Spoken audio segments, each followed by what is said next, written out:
Today I'm going to be joined by Justin. He owns a diesel shop and he has a really cool build. He's into overlanding and it's a topic we've seen be requested more often.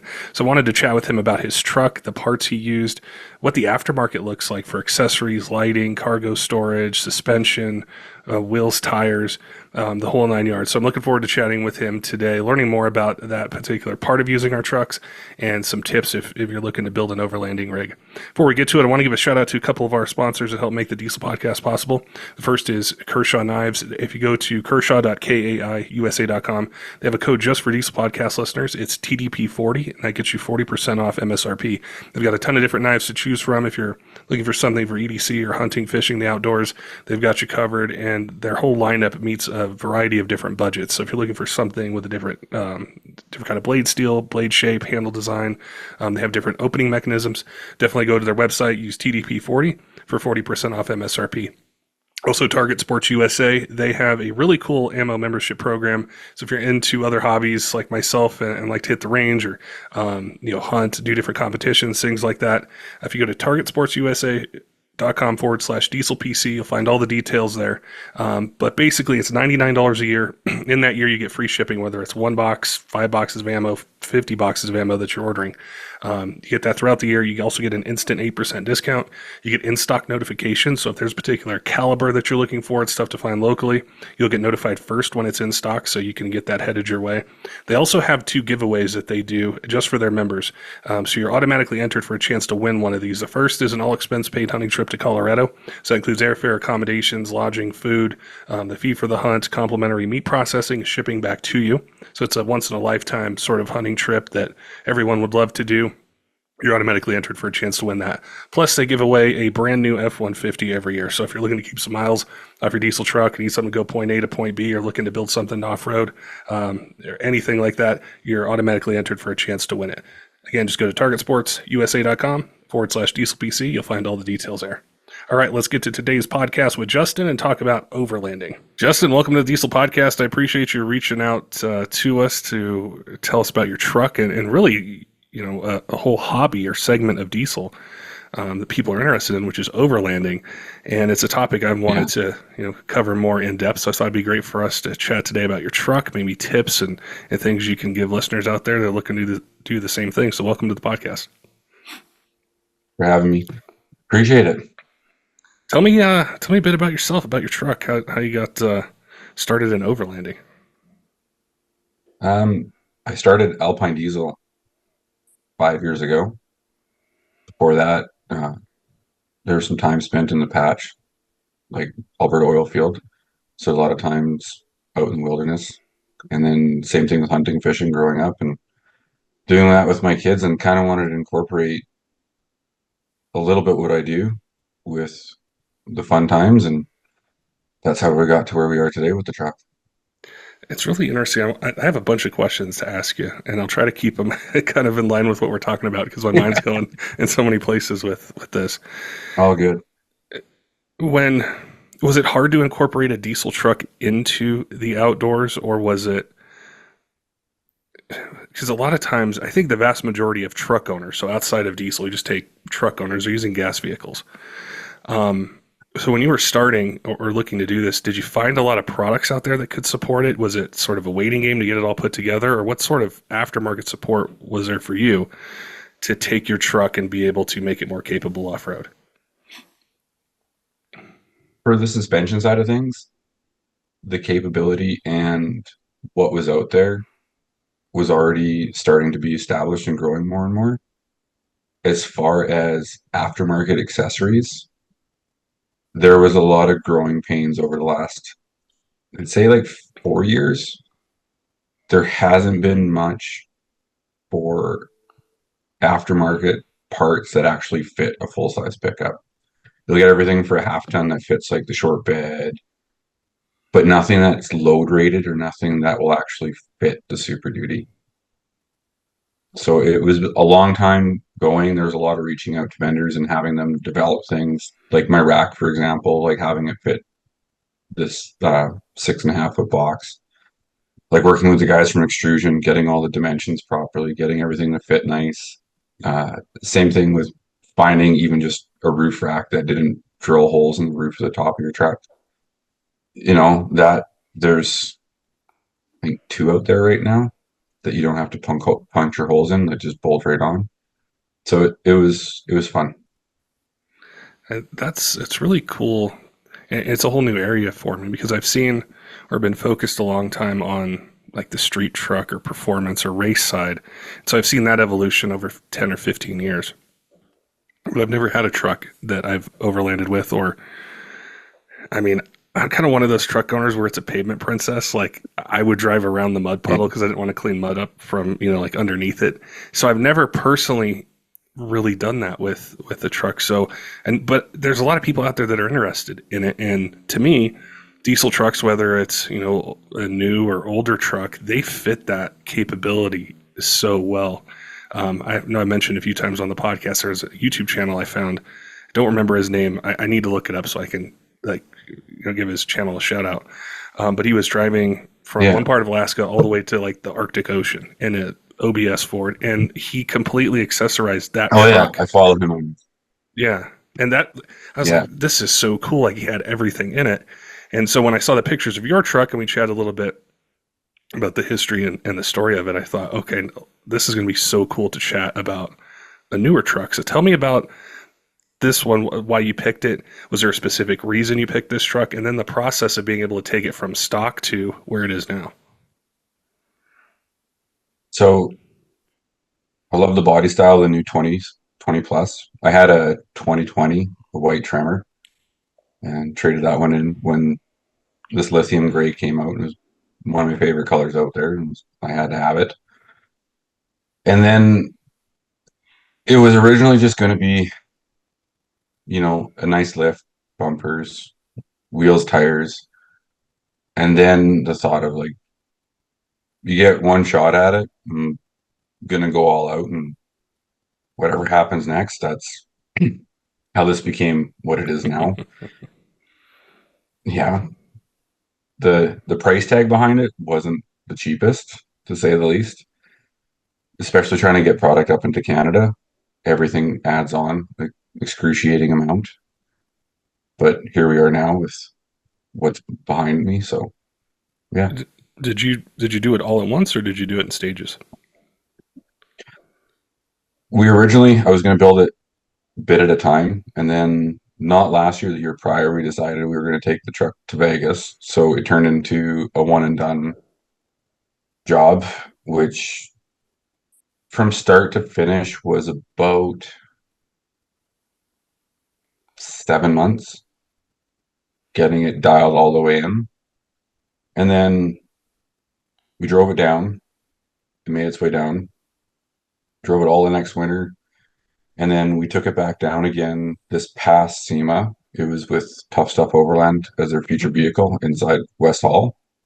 And that's where um, we were in Utah, and we landed up making Motor Trend magazine for pulling out the semi truck as the SEMA truck that still gets put to work. And so it does get used quite often, and it's been abused. It's seen its ups and downs, that's for sure. What and people always love to know like details about the build itself. Like what did you choose for suspension, wheels, tires? Walk us through the build from like the bottom of the truck to the top with the different parts you used and chose for it. So from the bottom up, we have Carly's 5.5 kit with the E-Venture with the live valve shocks from SDI. It basically has the Carly catalog thrown at it, every possible option. Wheels, we went with Innovate Racing, the boys from California. Super nice forged wheels. They're the only ones that have a hub that works with Ford's locking hub. So instead of having to remove the center cap, you can actually rotate the locking hub with their adapter, which keeps it nice and clean and keeps the crap out at the same time. Right now we're running 37, 13.5 Toyo MTs that are studded for the wintertime. We'll just go back to the regular MT for the summer. We have the body armor 4x4 front and rear bumpers. They're sorry, there's a lot on this thing. They're coated by Alberta Boys Customs with their smooth body liner in the black so it's basically indestructible. It's a great product. On the back of the truck, we have soft topper canopy to keep everything enclosed and dry on the inside, extrusion overland rack, the Rhino rack Pioneer rack with backbone system, about every single Baja Designs light you could throw at the thing. It's something like 140,000 lumens off the front of that truck. We have the Tough Stuff 51 tent and awning. And then inside we have an ARB fridge freezer combo, 2200 watt onboard power, 11 gallons of water, and well, the train horns with onboard air, and the list keeps going.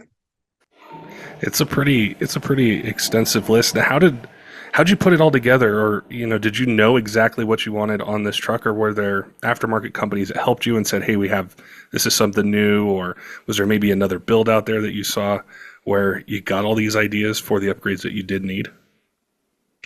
I think a lot of it came from prior trucks, trial and error. I knew the suspension that I wanted from the get-go. I've had Carly on everything that I've owned. Their powder is one of the very few US companies that holds up here, that doesn't get destroyed within 6 months to a year, because our weather absolutely kills everything. The SDI shock setup, we were the first in Western Canada, I believe, to have those electric shocks in a truck. It was the newest product. I wanted to have it. I wanted to see how it went. I had the backcountry system before, and when we got it, it was an absolute game changer for the driving side and the drivability of a full size 1 ton. It changes the ride night and day. You can go from driving around like a half ton smoothness to hitting the washboard at 130K and not feeling it. It's a phenomenal setup. Was that part of the build you had in mind, was to be able to drive it around town or a city, but then also have it be accommodating enough to, tackle, the trails, or just, head outside the city? Was that a major focus, is to be able to do both? Yeah, like it was a family commuter, which turned into something far more than we expected. So to be able to drive on the pavement and have it comfortable, and then at the push of a button, turn it into something that it was meant to be, was a really nice focus to have. And to be able to hit that was an awesome feature. With the build, you said, I believe it took about 7 months. Were there any Yeah. major challenges or things that popped up during it that you would want people to know about or think about? Sort of, I'm thinking about somebody who hasn't done this before, and they might watch YouTube videos and read some magazines, go on some websites. They think, this is what I need, this is what I want to do, and they'll say, what are like some tips or three things or two things I should avoid doing or really pay attention to, and decide. Did you have any of those moments during the build? Yeah. Putting and developing everything for the back and all the wiring. I probably rewired and wired that truck. Oh, I can't even think how many times. And then building the harnesses for it. There's a lot when it comes to the electrical side. The nice thing about the Super Duty is all the auxiliaries that it has, especially with your pass-through wiring. It gives you a little bit more options than it would in, say, a smaller SUV. You don't have to wire in junction boxes because all your power is right there for your auxiliary switches. The other thing is ensuring the setup you're going to want in the back. Take your time, plan it out, lay it out, make sure it fits first. I bought a lot of stuff that sits in the warehouse that didn't quite make it on. Extra mounts, extra lighting mounts that didn't get used. So, How? I guess my next question would be, can you build a capable truck and not break the bank? so to speak, and excluding the price of the truck. So, say somebody already has it, or that's just not part of the equation. Are there things that somebody can do to save money along the way, or when you go into a build like this, do you just need to kind of open up the checkbook or the wallet and the credit card and just be prepared to spend a lot? I think when it comes to the light duty diesel side, you are going to spend a bit more. Your suspension, wheels, and tires is going to hurt you the most. Because if you go on the cheaper end, it's going to cost you in the long term. It's kind of you pay to play type of thing. Buy once, cry once. There is a lot of options out there now where we're starting to see more capable setups that anybody can use. And depending on your build and depending on your budget, we'll work with you on it and kind of guide you in a way that you'll be comfortable and happy, but just set your level of expectation of what the truck's going to be able to do. Were there any parts of it looking back that you would definitely change, whether it was with suspension or a style or anything that you would go back and redo? Mm, honestly,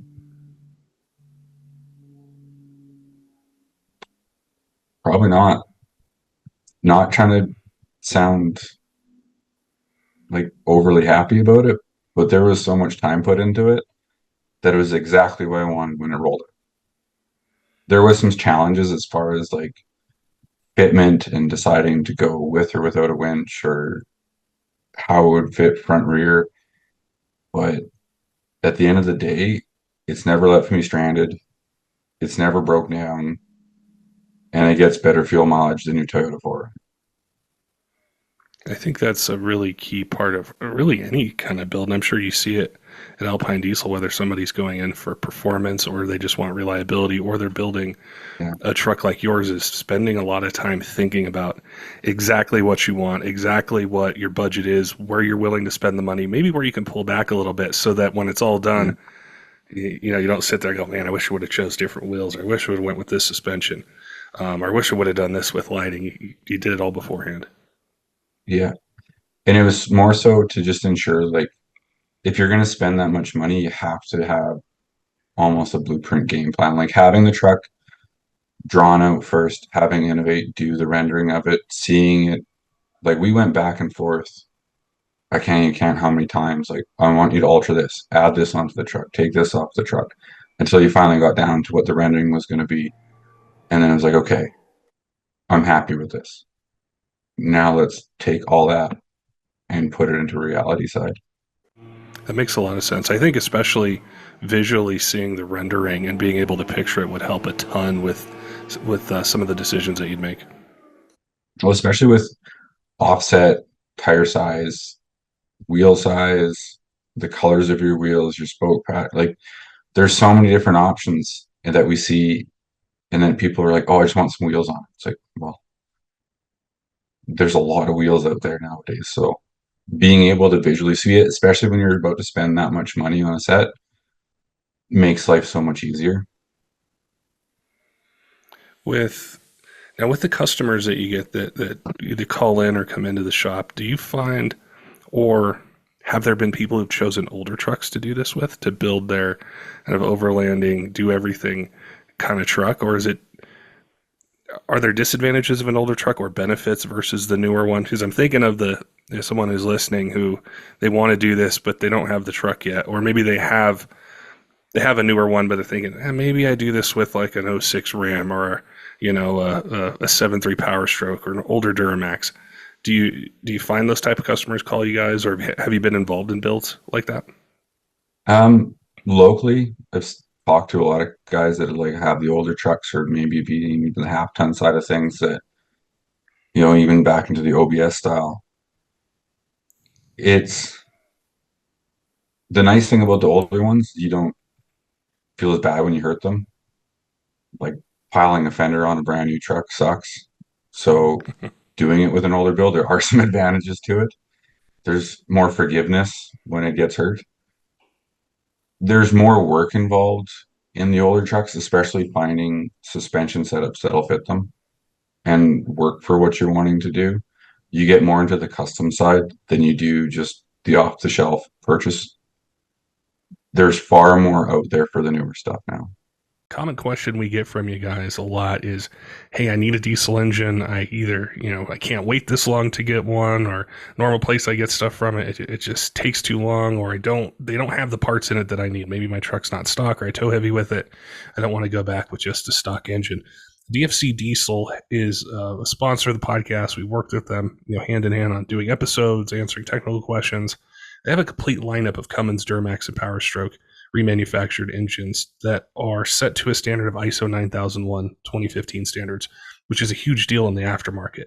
And there's certain levels of quality testing, validation that are required for that. So when you get one of those engines, the type of quality that's built behind it with an industry-leading warranty that's really comprehensive.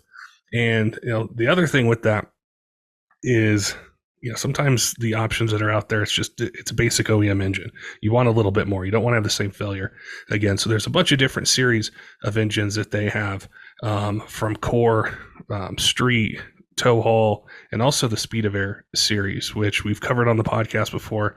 There's a lot of really cool benefits to it. And if you have questions about that, reach out to them. If you don't know the type of engine that you're looking for, if you go to dfcdiesel.com, there's a ton of info there. You can send an email or you can reach out to them. Also, they're working with Speed of Air pistons, which it's the only piston that pays for itself. And there's a lot of really cool technology behind it. So you can add that into your build and be able to get better fuel economy, increase power, increase torque, and better engine life out of it. Some of the most common engine applications or series of engines that they have with that lead time, a lot of them are in stock or they have really short lead times.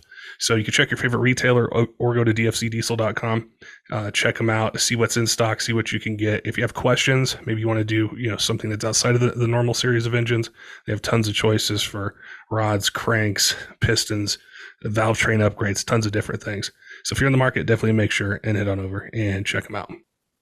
You'd mentioned the environment there and coatings holding up, and I thought that was really kind of key with this part of our conversation. Is there's so many listeners that are all over North America that we have, and I mean even the world, and some of them might never get snow. I think of somebody in Southern California, Arizona, or Texas, places like that, where maybe they don't have the elements to deal with. Do you think that maybe the environment is there's not as many of those older trucks that somebody's going to want to spend the money on because of the condition? Like here in the Midwest, it's the Rust Belt, they get just beat up by the salt on the roads. Do you find where you're at that maybe that is kind of people look towards the newer ones versus buying something that's 20 years old, it's been through 20 winters, who knows what kind of condition or body work or all these things that they might need? To find older trucks up here that are still in good, clean condition, your barn finds almost every second gen, every third gen, every LLY, LB7, old 6 liter, everything has rust on it or is starting to get hurt. So for the ones that are in pristine, clean condition, most people I don't think are going to want to put the truck in a position where it's going to get beat up as bad. Yeah. So doing it on the newer side, it's a little bit more forgiving. With the other two, like GM and Ram, how would you compare the aftermarket that they have to build a truck like yours? Are they all pretty much equal with aftermarket support, or is there, one or two brands that are kind of ahead of another? Or how would you assess the aftermarket support for the big three? I think all three are pretty equal now as far as the support wise goes. All the accessories that fit on my truck can be fit on a GM, can be fit on a Ram. Suspension wise, now there's a pile of stuff out there for all three of them, between like One Up Off Road or Cognito, Harley, any of the bigger brands. The amount that's out there and the quality that's out there now makes life a lot easier to choose from. With the about this time of year is when a lot of the diesel truck events, the racing performance side events, they kind of kick off Yeah. and takes us through the summer. What is it like on the overlanding side with meeting and going to events where there's people who are into building what you built? Like, do you have to travel a lot? Are there lots of things? Like, how does that work? There's a lot of travel. The US has way more out there than we do in Canada. In Canada, I believe there's only like three events, two in Alberta, one in BC. We have one big uh, event every July. It's Out West Truck Fest, which is our biggest truck event. 200 plus vehicles there, 400 plus vehicles, I think it was last year. This year, I think it's 2 day event. But you get a mix of everything. You get everything from your street trucks to your pretty show trucks to the overland trucks. It's everything's there, which is kind of nice. A lot of ideas, a lot of different stuff to choose from. That's what I think For about the a lot. most part, sorry? I was just gonna say the community side, getting the ideas and talking with people and seeing their Yeah. builds. For the most part, to get out and to meet people, you're honestly on your own up here. It's going out, going on exploring with like small groups, running into a lot of people out on like crown land, public land areas here. That's where you'll meet a lot of the guys that will sit down. You'll just be at a gas station in Norway, Alberta, and you'll wind up chatting with some dude for 30 minutes to an hour. And you're like, okay, it's time to go. We're going to chat all day. Right. Do you think social media or like YouTube and different platforms like that can help shorten that distance? Like, do you find that online or in a social media aspect that the community is growing? You can connect with people, you can see builds. Like, do you get people to contact you from the US or Australia or other places that are like, hey, I saw your truck, I want to do the same thing, and you're able to kind of share ideas and maybe tips and advice? Instagram's helped out a lot with that.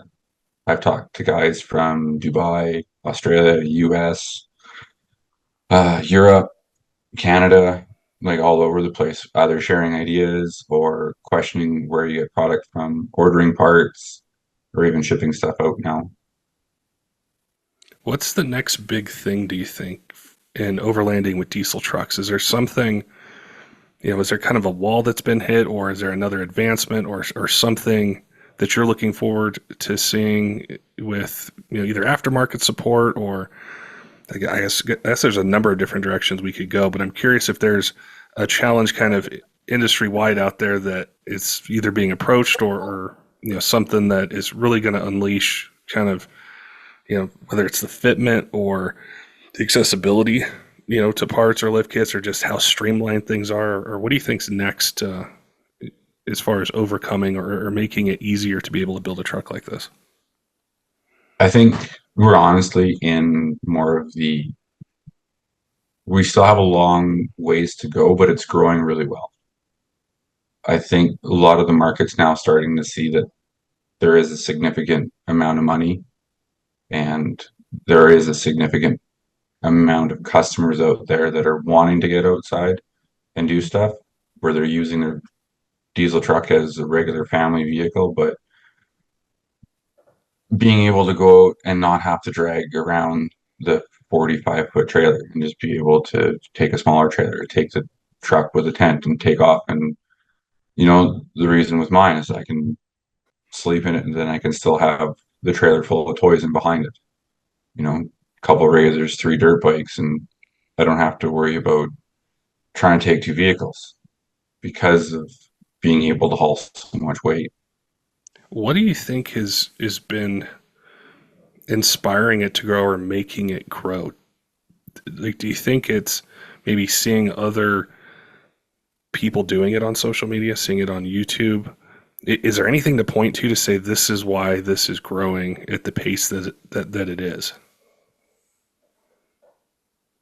I think after COVID, when we had like this big kick to get outside and get outdoors, is when we started seeing a massive growth in the industry because everybody was like, well, it can't go anywhere. Utilize what we have. and then market started pushing it super hard. And then to seeing like starting off with like all the smaller SUVs and then smaller pickup trucks, the quarter tons into the half tons. And now you're starting to see more and more of the light duty trucks being able to get out there and like, well, especially on you get into the performance side of our stuff, you get into the tuning and you get into the aftermarket support for the engines and transmissions. When you have a full size that, like I said, gets the same fuel economy as, a Toyota pickup, but you have the space for your family and the space for so much more. Like the advantages of having a, a 1 ton and being out there, like, yes, it has its downsides in some of the smaller areas, but I don't think I've ever found a place where I haven't been able to put the truck or do something with the truck that has caused me an issue. It makes a lot of sense and I think back to that time, and there weren't a lot of things to do or places to go. And I think knowing that it hasn't tapered off now that there's some normalcy that's happened over the last few years, that people just didn't forget about it and go back to what they were doing. They're still sticking with it. So to know that it's growing and more people are getting interested, more people are building these trucks, is really cool Yeah. to see that momentum's being maintained. Yeah. It is nice to see that there's a lot more growth in the industry now. Um, I think it's going to continue to grow over the next few years. I don't think we've really gone as far as it can go, especially with manufacturers and vendors coming out with new product every year and now starting to push more and more into the full size pickup. And like I said, when it comes to like room and comfiness, like you don't get much better than a full size. No, no, that was one of the I think one of the big selling points with them, and one of the nice benefits of it is just the room that you have inside, and depending on the bed configuration that you do, the bed, and then the capability with power, torque, just all the things that involve a 3/4 or 1 ton, are so cool. Which kind of leads me to my next question: is do you plan on building another truck? Do you have another one kind of in mind that you might do, or what are you thinking about the future? I think the next one, there'll probably be another one, more than likely next year. It might not be in this type of setup. I say that now, and then I know it's going to exactly going to happen. So we'll just leave it at that because it's like saying we're going to leave it stock, and yeah, What it'll land other up fully done. Well, what other directions could a build be taken versus what you did? Like what would be a different setup or a different goal that somebody might choose? Well, a lot of it was to tie in, like being in Alberta, and you have so many vehicles. Like majority of our 1 tons are all used for work. Everything's oil and gas in industry. A lot of these guys are already out in the field. They're already using their trucks on a day-to-day basis for work. So a lot of it was tying in suspension setups that they can utilize every day that are going to last, but then being able to leave work on a Friday or whenever they go on their long change and then go straight out to being able to enjoy the outdoors without having to, grab a different vehicle, hook up the trailer, or do anything of that sort. That makes sense. It's this is really cool. It's a whole side of the truck community that's really kind of captivated my attention because it combines trucks, which I love, and also love the outdoors, and being able to get out there, whether it's to hunt or fish or just be out there, it is so Yeah. cool. So it combines two different hobbies into one and creates a whole kind of hobby in and of itself with overlanding. But nothing, and the best part is we can still play with power. We're not tied to just doing, wheels, tire, suspension, racks, and everything like that. Everything under the hood still gets touched. The truck is still nicely tuned and it has a whole bunch of police products and S&S and FAS and everything else that every other diesel truck would have on it, right? So you have the best of both worlds. You get to play with the diesel side, which is enjoyable, that we love, and then I get to play with the outdoorsy fun side that I like. Is there a sweet spot for power in going off road? Like, is there a number where it's maybe too much torque, too much power, and you want to keep it under that number, or how does that work? Control your right foot, leave it on level 5 and go. It's really cool on the engine side and the performance side, like you mentioned, to see the advancements that's happened there, like with the DCR pump from S&S, to see the different products from Fleece Performance, a whole bunch of different companies with turbos and other things, even built transmissions if somebody needs one, to see how that side is combining on newer models as well for reliability, for capability, for longevity. So I can see how both sides of the diesel truck aftermarket can combine to really create the ultimate truck, like what's behind you. Um, Yeah. it's it's really exciting to see it all come together. It's getting to be able to beat on it in a way that's not at the track, Yeah, right? You're still utilizing every part of that truck harder than it normally should be used. And it hasn't blown up yet, knock on wood. But that what you just mentioned, I think, is going to be really important in the future. With, I'm not sure how it is in Canada, but I know in different parts of the U.S. there's a lot of track closures. They're not. It's not as easy to go to a test and tune or have an event at a racetrack and go race, but people are still looking for the performance side. And how can I get it? How can I still have fun? And maybe it's not a quarter mile time, but maybe it's building something like you have, or being able to go someplace that you couldn't take a stock truck to. And I think that's going to, in the future, add a whole other element to what we call diesel performance. And it's not going to be just an eighth mile or quarter mile time. It's going to be something like you built.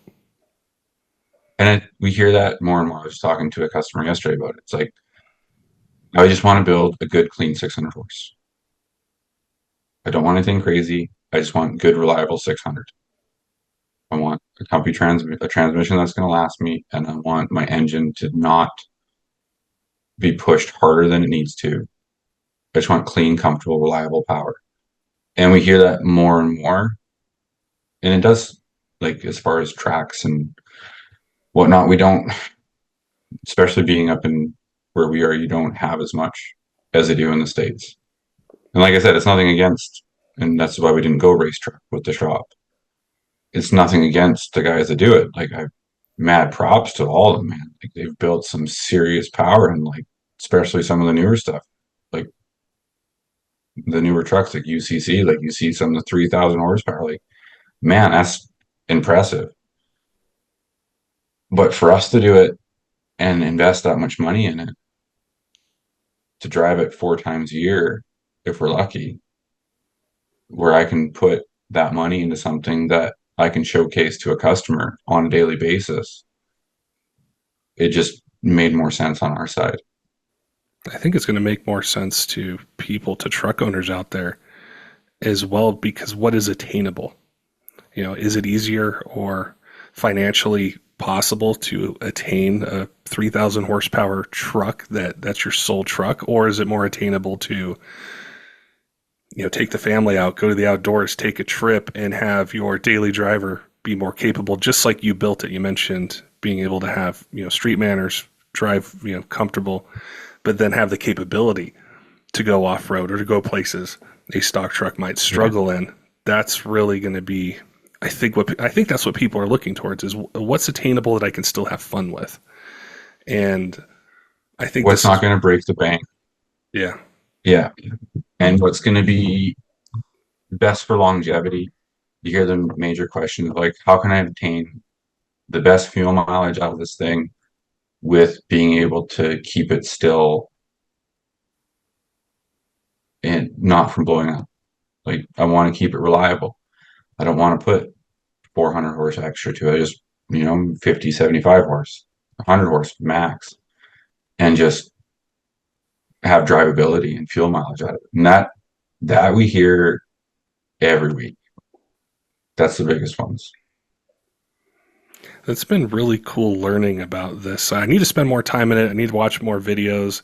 I need to immerse myself in it. But Yeah. it's something I think through our conversation and just learning about how you wanted the truck to perform that I see so much potential. And I think of hundreds of conversations I've had with people where maybe they didn't know and I didn't know, but they're heading towards that overlanding or that off-road build for Yeah. what they can do. So it's been cool to get a glimpse of it. And I'm sure, somebody that might be local to you, they might just have questions. They might want to just connect and ask you about the build.